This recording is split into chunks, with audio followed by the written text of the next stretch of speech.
এই যে আতঙ্কের পরিবেশ তৈরি হয়েছে, এই যে অহেতুক হয়রানি করা হচ্ছে, এই হয়রানির পেছনে তৃণমূল কংগ্রেস বিজেপি সমানভাবে দায়ী।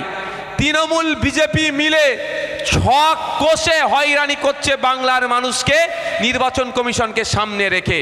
কারণ 2021-এর নির্বাচন পার করেছিল সিএ এনআরসির ভয় দেখিয়ে। বিজেপি বলেছিল ওদেরকে তাড়িয়ে দেবো, তৃণমূল বলেছিল আর রেখে দেবো।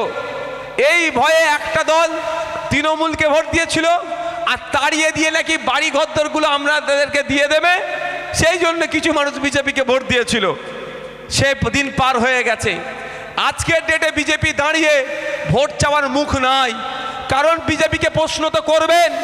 আমি প্রশ্ন করেছি যে আমার ভাঙড় বিধানসভায় কটা আদিবাসী কটা দলিতকে বাড়ি ব্যবস্থা করা হয়েছে, সেই তথ্য দাও, সেটা দিতে পারেনি। বিজেপি তো প্রশ্ন করা দরকার যে পশ্চিম বাংলায় 25,000 স্কুল বন্ধ হয়েছে কেন, এর জবাব দাও। তিলোত্তমা কেন বিচার পেল না? বিরসা মুন্ডার উত্তরসারীদের ওপরে এইরকম অত্যাচার হচ্ছে কেন? এই প্রশ্নগুলো করার দরকার, তারা করেনি। আর মুসলমান সমাজ এই প্রশ্ন করবে যে আপনি 10,000 মাদ্রাসা দেওয়ার গল্প শুনিয়েছিলেন, মুসলমানরা কিন্তু 10,000 মাদ্রাসা চাইনি নিজে থেকে। আপনি দেওয়ার গল্প শুনিয়েছেন 614টি মাদ্রাসা 2011 সালের আগে ছিল, আর আপনি 615টা মাদ্রাসা অর্থাৎ একটা মাদ্রাসা বেরিয়েছেন, তার তথ্য দেন। দিতে পারবে না। তাহলে কি হবে? আবার সেই খেলা খেলো, ভোট ধরা কল। সিএনআরসি ভোট ধরা কল ছিল, এসআইআরও ভোট ধরা কল। তাই এই আতঙ্কের পরিবেশ, হয়রানি তৃণমূল আর বিজেপি একসাথে করছে নির্বাচন কমিশনকে সামনে রেখে। আমরা এই রক্তদান শিবির করছি। এই রক্তদান শিবিরকে নিয়ে অনেকে অনেক কটূক্তি করে, অনেকে অনেক কিছু বলে। আর আমি এতটুকু চ্যালেঞ্জ করি যে আমরা এক একটা অঞ্চলের উদ্যোগে রক্তদান শিবির করছি, যে অঞ্চলের উদ্যোগে রক্তদান শিবির করছি, আপনারা সেটাকে চ্যালেঞ্জ হিসাবে গ্রহণ করে সেই অঞ্চলেই সেম ভেন্যু রাখতে পারেন বা ডিফারেন্ট ভেন্যু করতেই পারেন। এর ডবল রক্ত দিয়ে রক্তদান শিবিরকে সাকসেস করে দেখান। এই কম্পিটিশানটা আমাদের মধ্যে চলুক। কিন্তু ওই কম্পিটিশান অ্যাকসেপ্ট করবে না।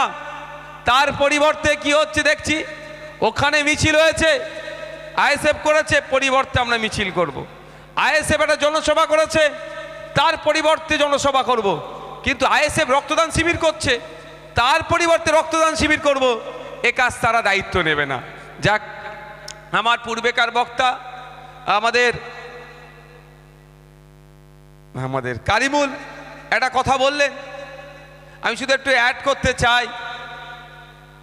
আসুক কম্পিটিশানে, কার কোথায় কত লোক হচ্ছে, কোন ব্লকের লোক হচ্ছে, কোন জেলার লোক হচ্ছে, যারা প্রোগ্রামে আসবে সাথে ভোটার কার্ড বা আধার কার্ডটা নিয়ে আসুক। পশ্চিমবাংলার যে কোনো প্রান্তে, পশ্চিমবাংলার যে কোনো প্রান্তে এই চ্যালেঞ্জটা হোক। কারণ বাইরে থেকে লোক নিয়ে এসে ভিড় করানোর পক্ষপাতী আমি নয়। আমি চাই ওই এলাকার লোকজন থাকুক। আমি গোটা 20 মানুষের সামনেও বক্তব্য দিয়েছি, লক্ষাধিক মানুষের সামনেও বক্তব্য দিয়েছি। আমার কনফিডেন্স 20টা থাকলেও যেরকম থাকে, লক্ষাধিক থাকলেও সেই রকম কনফিডেন্স থাকে। কারণ আমি গণতন্ত্রের শেষ কথা মানুষ বলবে, এটাতে আমি একদম বেশ ভরসা করি। সুতরাং লোক জমায়েত করার চ্যালেঞ্জ নেয়, কিন্তু রক্তদান শিবির করার চ্যালেঞ্জ নেয় না। কেন? এখানে বুঝতে হবে, লোকটা ভাড়াই আসে, বেচারিদের কাজ কাম নাই, কি করবে? অনেক ক্ষেত্রে বিরিয়ানির প্যাকেট একটা রোজ দেয়, চলে আসে, কাজ নাই। কিন্তু কেউ যেচে এসে স্বেচ্ছায় রক্ত ওদের কথাই দেয় না।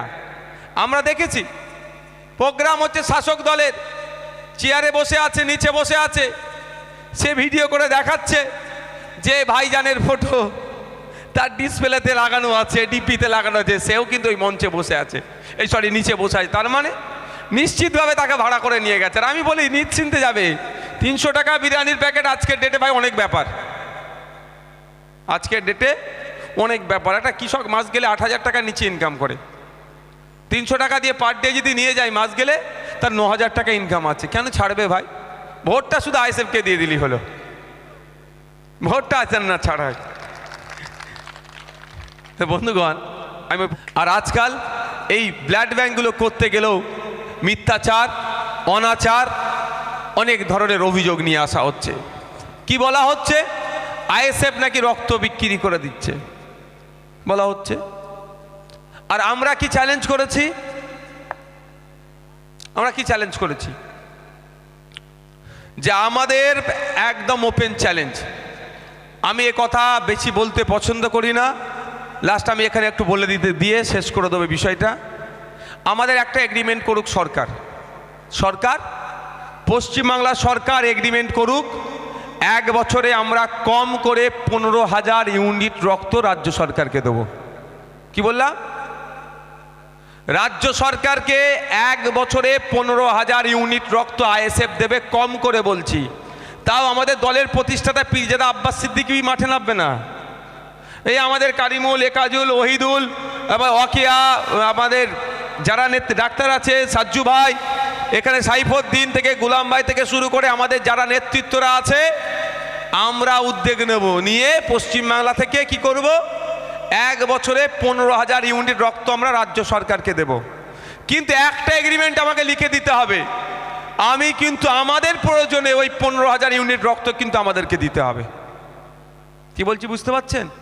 আমি রক্ত 15,000 ইউনিট দিয়ে দিলাম, ভাঙড়ের কোনো একটা মায়ের রক্তের প্রয়োজন, ক্যানিংয়ের কোনো একটা মায়ের রক্তের প্রয়োজন, বসিরহাটের কোনো একটা ভাইয়ের রক্তের প্রয়োজন, ফুরফুরা শরীফের কোনো একটা বোনের রক্তের প্রয়োজন, ঠাকুরবাড়ির কোনো একটা গোসাই সম্প্রদায়ের মানুষের রক্তের প্রয়োজন, তখন ব্লাড ব্যাংকে গিয়ে বলবে রক্ত দাও, আর তখনই বলবে এই গ্রুপের রক্তটা নাই, ও খেলা আমরা খেলতে দেবো না ভাই। আমি 15,000 ইউনিট রক্ত দেব, আর 1 বছর আমাকে 15,000 ইউনিট রক্তের ব্যবস্থা করে দিতে হবে। এই এগ্রিমেন্ট যদি করে, তাহলে যেখানে যাকে রক্ত দিতে বলবে আমরা তাকে নির্দ্বিধায় গিয়ে রক্ত দেব। কিন্তু আমরা কি দেখেছি? আমরা হয়েছে তো রক্ত আনতে গিয়েছি, রক্ত নেই, এদিকে আমরা রক্ত দিয়ে যাচ্ছি। আর আজকে আমরা ব্লাড ব্যাঙ্কগুলোর সাথে আমাদের একটাই শর্তটা কি? যে আপনি এখান থেকে 1,000 ইউনিট রক্ত নিয়ে যাবেন, 1 বছরে আমাদেরকে 1,000 ইউনিট রক্ত বুঝিয়ে দিতে হবে। সেই শর্তে রাজি হয়েছে বলেই আমরা দিচ্ছি। আর এগুলোর সাথে পেরে উঠতে পারছে না, তখনই আঙুর ফল টক হয়, যখন শিয়াল খেতে পারে না। তো আমাদের সাথে পেরে উঠতে পারছে না, এগুলো বলছে। কি বলছে? রক্ত বিক্রি করে দিচ্ছে। ব্যাপারটা হচ্ছে, আমি শিক্ষায় কম বেশি বলবো না, ওই আমি ব্যাপারটা আমি যাবো না, কিন্তু আপনাদেরকে আমি জানিয়ে দিই, national blood transfusion service act 2007-এ একটা আইন তৈরি হয়েছে। ন্যাশনাল ব্লাড, ভুলে যাচ্ছি নাকি গো, national blood transfusion service act 2007 একটা আইন আছে। ওই আইনে বলা হচ্ছে, কেউ যদি রক্ত বিক্রি করে 3 মাস জেল, জরিমানা, অথবা জেল জরিমানা দুটোই। এবার আপনি বলেন, যদি আজকে 100 ইউনিট রক্ত নেওয়া হয়, এই রক্তটা নিয়ে ওদের ভাষায় আমরা বিক্রি করে দিলাম, 100 × 3 মাস কত বছর হচ্ছে? কত মাস হচ্ছে? 300 মাস। 300-কে 12 দিয়ে ভাগ করো তো, হ্যাঁ 360 মাস হচ্ছে তো। তাহলে 300 মাস হলে কত বছর হচ্ছে? 12 দিয়ে ভাগ করো না।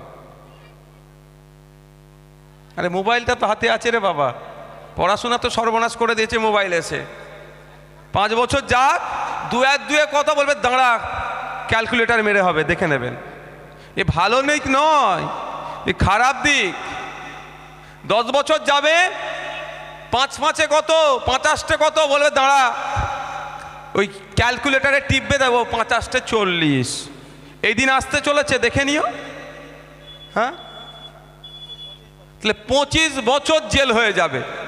নওশাদ সিদ্দিকী, কারিমুল, ওহিদুল, ওয়াকিয়া, ওইদিকে আপনার মোস্তফা, ডক্টর, এই খোকন ভাই তো এখানে আছে, এই তো খোকন ভাই, এই জেল কাটানোর জন্য কত ঘুরেছে। যদি এরা রক্ত বিক্রি করে, আমাদের আব্দুর রহমান আছে, আমাদের মালিক ভাই জেল কেটেছে। তুমি জেল কেটেছো নাকি? এবার তোমাকে একটা খাটাতে হবে, এবারকে খাটাতে হবে একটু। যাক, মিথ্যা মামলাতে জেল খাটিয়েছে, আমাদেরকে খাটিয়েছে। আমার নামে 20খানা মামলা, এখানে মনে হয় 20-25খানা হয়ে গেছে মামলা এদের নামে। মিথ্যাভাবে, অন্যায়ভাবে দিচ্ছে। তাদের ভাষায় যদি আমরা রক্ত বিক্রি করি, এই সুযোগ তো এক একজনকে ধরে 25 বছর জেলে রাখা, 25 বছর জেলে রাখবে।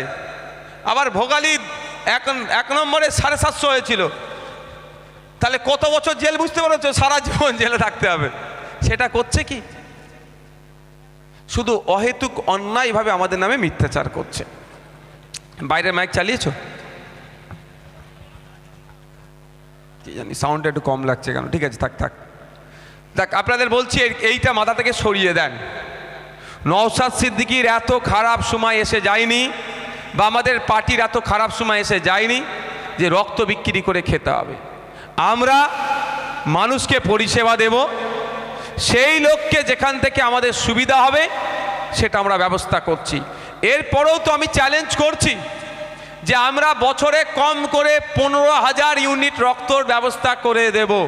15,000 ইউনিট মানে 60,000 মানুষ উপকৃত হবে। এই ব্যবস্থা আমরা আমাদের উদ্যোগে করে দেব, কিন্তু এতটুকু এগ্রিমেন্ট আমাদের সাথে করতে হবে, আমাদেরকে 15,000 ইউনিটের ব্যবস্থা করতে হবে। আমরা চাইছি না 60,000 ইউনিট, আমাদেরকে 15,000 ইউনিটের ব্যবস্থা করতে হবে। এটা করে দিক, তাহলে আমরা যেখানে বলবে সেখানে দেব। বন্ধুগণ, যারা এখনো ভাবছেন রক্ত দিলে হবে কি হবে না হবে, আমি আপনাদের বলবো, আপনি আজকে রক্ত দিলে 18 থেকে 22 দিনের মধ্যে আপনার সমপরিমাণ রক্ত আপনার শরীরে চলে আসবে। লাভটা কি আপনাদের হবে? দেখুন, আমাদের মধ্যে অনেকে দেখবেন কোনো যদি দুর্ঘটনার কবলে পড়ে আগে পানি দেওয়ার চেষ্টা করি। কেউ বলে পানি দে পানি দে পানি দে, কেউ বলে জল দে, কেউ বলে আইস দে। কেন? রক্তের জমাটটা বেঁধে যায়। আর বাই চান্স যদি রক্তের জমাট বাঁধে, আইস দিই বা এই ধরনের কোনো লোশন ইউজ করি যেটা লাগিয়ে জমাটটা ক্লিয়ার হয়ে যায়। কারণ রক্তের জমাট বাঁধলে ওখান থেকে রোগের উৎপত্তি হতে পারে। তো আমরা যদি, আমি জাস্ট ওই উদাহরণটা টেনে বলছি, আমি মেডিকেল সায়েন্সের ছাত্র নয়, আমার উপলব্ধি থেকে আমি বলছি। আমি যখন রক্ত দিচ্ছি, তাহলে যে শরীরের একটা রক্ত আছে, যখনই আমি রক্ত দিচ্ছি একটা জায়গায় খালি হচ্ছে, শিরার মধ্যে শরীর একটা জায়গায় খালি তৈরি হচ্ছে, শূন্যতা তৈরি হচ্ছে। ওই শূন্যতা পূরণের জন্য শরীরের অন্য অংশ থেকে রক্ত নেবে, ওই জায়গায় আসে রক্তের চলাচলটা হচ্ছে। আবার নতুন যখন রক্ত তৈরি হবে, যেখানে শূন্য জায়গা আছে সেখানে পূরণ হবে। এই জন্য তো বারবার ডক্টররা বলে একটু হাঁটাচলা করবেন, হাঁটাচলা করবেন। কারণ কি? রক্তটা চলাচল যাতে করে, তাহলে আপনার স্বাস্থ্য ভালো থাকবে। তাই অনুরোধ করব, শুধু আজকে এই বাঁধা 1 নম্বর অঞ্চল কমিটির উদ্যোগে নয়, যে কোনো জায়গায় 120 দিন ছাড়া ছাড়া আপনারা রক্ত দিন। আপনার স্বাস্থ্য যেমন ভালো থাকতে সহযোগিতা করবে, সামাজিক বার্তাও আপনার থেকে ছড়াবে। তাই বন্ধুগণ, এখনও যারা ভাবছেন কি হবে না হবে, আসুন, আমাদের রক্তদান শিবিরের কাজ চলছে, বক্তব্যেরও কাজ চলছে, আপনারা এসে রক্ত দিয়ে যান। বক্তব্য অনেক দেওয়ার আছে। আমি এখান থেকে সিধে চলে যাব সল্টলেকে। ওখানে আজকে প্রায় 39 দিন এই ঠান্ডাতেও রাত্রি যাপন করছে আনএডেড মাদ্রাসার টিচাররা। কি দাবি নিয়ে করছে? তাদের দাবিগুলো একদম সদার্থক দাবি, বিজ্ঞানসম্মত দাবি, বাস্তবসম্মত দাবি। দাবির মধ্যে এটাই, মমতা ব্যানার্জি মহাশয়া 2021 সালে জিতে বিধানসভায় বলেছিলেন আনএডেডগুলোকে এডেড করা হলো।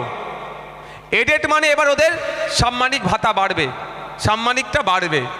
কিন্তু এখনও সেই আনএডেড অবস্থায় যে ভাতাটা পাচ্ছিল তা পাচ্ছে। শুধু তাই নয়, ওই শিক্ষা প্রতিষ্ঠানে যারা পড়াশোনা করে তারা বাচ্চাগুলো না সরকারি বই পায়, সহযোগিতা হয়, না মিড ডে মিল পায়, না আনুষঙ্গিক যেগুলো পাওয়ার দরকার সেগুলো পায় না। যাতে পায় সেই নিয়ে তারা ধর্ণা মঞ্চে বসেছে। আমি সেখানে যাব, কথা দিয়েছি। তাই আপনাদের বলবো, আপনি অবাক হবেন। কদিন আগে দেখছিলাম রাজ্য সরকারের পক্ষ থেকে একটা নোটিফিকেশন জারি করা হয়েছে। যে নোটিফিকেশনে বলা হয়েছে স্কুলের আশেপাশে যে স্কুলগুলোতে মিড ডে মিল প্রোভাইড করা হয়, সেই স্কুলের আশেপাশে যেই কুকুর বা কুকুরের বাচ্চাগুলো আছে, সন্তানগুলো আছে, বাচ্চাগুলো আছে, তাদেরকে একবেলা ফিড করতে হবে, খাবার দিতে হবে। নির্দেশিকা ভালো, এর বিরোধিতা আমি করব না। অবলা জন্তু তারাও খাক। কিন্তু আপনি অবাক হবেন, এই যে 237-38টা মাদ্রাসায় যেই বাচ্চাগুলো পড়াশোনা করছে তারা মিড ডে মিল পাচ্ছে না। আর তারা যাতে মিড ডে মিল পায় সেজন্য তারা 38 দিন ধরে 39 দিন ধরে এই ঠান্ডায় তারা রাত দিন এক করে অবস্থান বিক্ষোভ করছে। একটু বুঝুন, এই আনএডেড মাদ্রাসাগুলোতে কারা পড়ে? ম্যাক্সিমাম মুসলমানদের পরিবারের ছেলেমেয়েরা, দলিত, আদিবাসী, পিছড়ে বর্গের এরা। তথ্য বলছে 18 থেকে 20%, 18 থেকে 20% নন মুসলিম বাচ্চারা মাদ্রাসায় পড়াশোনা করে, ডেটা বলছে। আর শিক্ষক প্রায় এখন 50% নন মুসলিম টিচার মাদ্রাসায় আছে। এতে আমি তথ্য দিয়ে দিচ্ছি। তাহলে আপনারা ভাবুন, কুকুরের বাচ্চাদের একবেলা খাওয়ার জন্য সরকার নির্দেশনা দিচ্ছে, আর মানুষের বাচ্চা অর্থাৎ দলিত, আদিবাসী, মুসলমানদের সন্তানগুলো যেই আনএডেড 237টা বা 38টা মাদ্রাসায় পড়াশোনা করে তার মিড ডে মিলের ব্যবস্থা করছে না। তাহলে সরকারের নজরে কুকুরের সন্তানের থেকেও এই দলিত, আদিবাসী, মুসলমান ওই আনএডেড মাদ্রাসায় যারা পড়াশোনা করে তাদের সন্তানের অবস্থা খারাপ। বুঝতে পারছেন? একটু বোঝার চেষ্টা করবেন আমি কি কথা বলছি। কুকুরের বাচ্চারা মিড ডে মিল খাবে নির্দেশনা দিচ্ছে, আর গরিব সন্তানগুলো যারা আনএডেডে যায় তার বাচ্চাগুলো মিড ডে মিলের ব্যবস্থা করছে না। যাতে ব্যবস্থা করে তার জন্য আন্দোলন করছে। তাই ওখানে আমাকে একটু যেতে হবে। আজকে আমি বক্তব্য দীর্ঘায়িত করব না।